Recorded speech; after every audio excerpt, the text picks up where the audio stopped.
Pero Ecuador tiene un problema primordial, que es literalmente controlar las calles. En Chile, cuando tenemos gente ridícula, como Rodolfo Carter, hablando de tomar las calles contra el narco, hacer demoliciones de casa narco, todo el teatro, acá tenemos a Rodolfo Carter, muchas gracias, hablando de crisis de Ecuador. Mira lo que dice: la convicción moral y sentido de deber de las Fuerzas Armadas de #Ecuador y la tibia declaración del gobierno chileno frente a una crisis de máxima gravedad. Siempre con el sí, pero no entienden de lo que viven ecuatorianos, es un viaje al futuro. Si Chile sigue por el mismo camino. Acá tenemos la causa posible de que Chile termina como Ecuador. Chile va a terminar como Ecuador si gente irresponsable como Rodolfo Carter hacen cosas efectistas, cosas que no aplican a la realidad chilena, ¿ya? Y en desmedro de una estrategia de inteligencia, de desarticular bandas. Podemos volver ahora al gráfico de comparación internacional, porque es fundamental ver que cuando uno está a nivel Chile o a nivel Ecuador antes de ese aumento, ¿cómo es que bajo Corea no tenían ese problema de aumento enorme para tener una tasa más peligrosa que Brasil y más peligroso que México? Porque bajo Corea tenían un Estado que estaba invirtiendo en la educación, tenían una situación donde las policías estaban haciendo una tarea de inteligencia, estaba funcionando bien. Entonces, si no queremos estar en un viaje futuro donde Chile sufre los mismos problemas con Ecuador, entonces no debemos seguir el camino ecuatoriano de elegir gobernantes irresponsables de derecha que van cortando programas sociales, porque eso es parte importante de la crisis. La situación en Ecuador es producto de personas como Carter. Entonces, Ecuador ya está en eso. Ya llegó. Ahora hay que cortar esa tela nomás. Y justamente por eso Correa apoya la medida de estado de emergencia y dice militares en la calle porque no nos queda otra. Y porque están en otro momento. Como lo que tiene que tomar es el control de los espacios en ese sentido. Ya, entonces esta es una entrevista. Esto es una entrevista que hace Mónica Rincón a Rafael Correa, quien está en Bélgica. Y él está explicando qué es lo que está pasando en su país, y Mónica Rincón lo que hace es tratar de empatar, tratando de darle responsabilidad a su gobierno, y que él fue condenado por corrupción, por eso no puede volver a Ecuador. ¿Y qué pasaba también cuando usted estaba gobernando? Usted vio gérmenes de este crimen organizado. ¿Qué fue lo que usted hizo y qué es lo que ve hoy día también? ¿Cómo ha visto la evolución? ¿Qué fue lo que usted vio en esa evolución del crimen organizado? ¿Qué medidas que usted implementó, después se dejaron de implementar? ¿Qué cosas se debieran hacer hoy día? ¿Cuál es el estado hoy día? Porque no es solo en las cárceles, pero ahí hay un foco muy importante. Le hago algunas precisiones. En verdad, yo era el país con 5.8 homicidios por cada 100.000 habitantes, la segunda tasa más baja de toda América Latina. Solo nos superaba Chile en cuanto a seguridad, pero Chile es un país con el doble nivel de ingreso per cápita que nosotros. Ahora vamos a llegar a 42. En el 2023 vamos a llegar a 42, o llegamos, homicidios por cada 100.000 habitantes, lo que nos convierte en uno de los 5 países más violentos del mundo.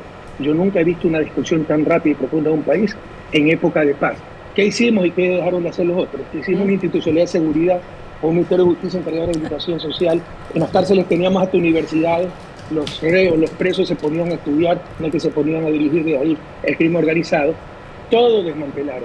Ministerio de Justicia, Ministerio del Interior solo dedicado para la policía, entregaron de nuevo a la policía un ex oficial, el espíritu del cuerpo, nadie controla nada, son república independiente, se le quitó presupuesto, eliminaron, como decía el Ministerio Coordinador de Seguridad, dejamos el sistema de seguridad integrado más completo y moderno de América Latina, hoy está en soletas.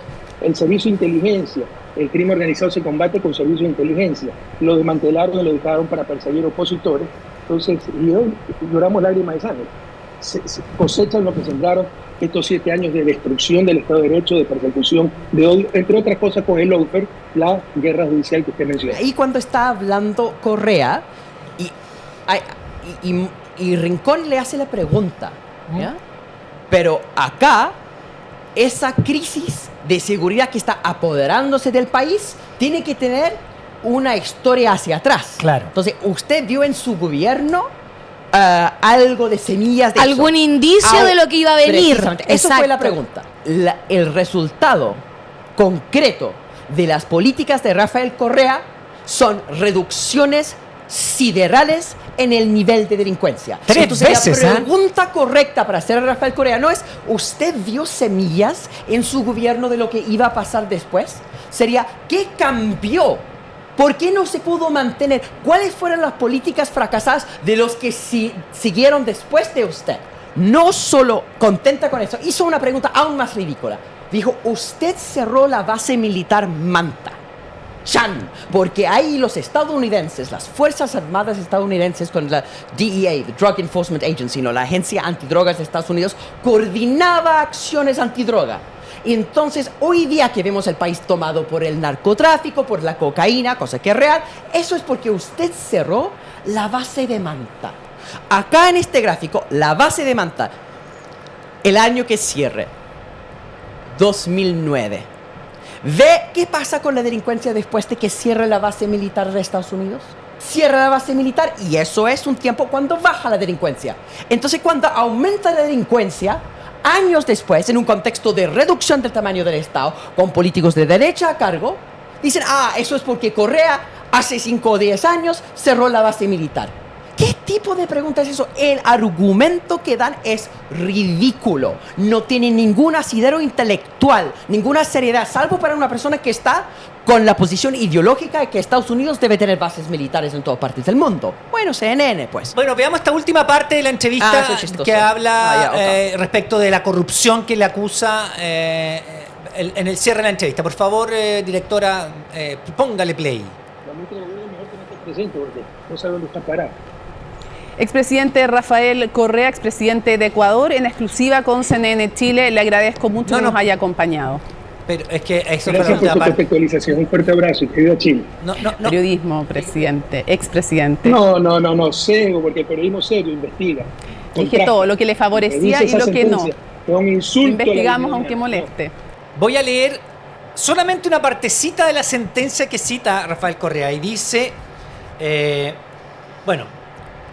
la prueba evacuada en la audiencia de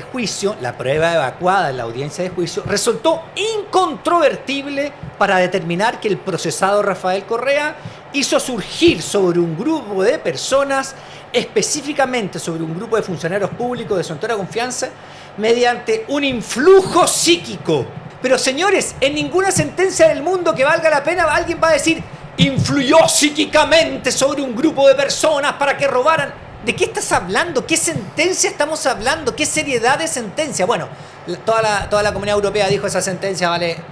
El hecho que en Ecuador el poder judicial politizado empieza a funcionar para perseguir a opositores, específicamente el correísmo, es porque la prensa empresarial, las versiones de los Rincón y Matamala de Ecuador, no se pusieron al lado de la justicia como una institución independiente, sino que hicieron, hay condenas judiciales entonces, y eso es parte de la lógica de que hay que respetar. Es importante mencionar eso, porque el periodismo irresponsable, el periodismo cómplice con los grandes empresarios corruptos que ocupa métodos de tergiversación, métodos de distorsión para justamente evitar buenas políticas públicas, porque eso es lo que terminan haciendo, terminan dañando proyectos políticos que buscan una respuesta sensata a la delincuencia. Y para que Chile no termine como Ecuador, es importante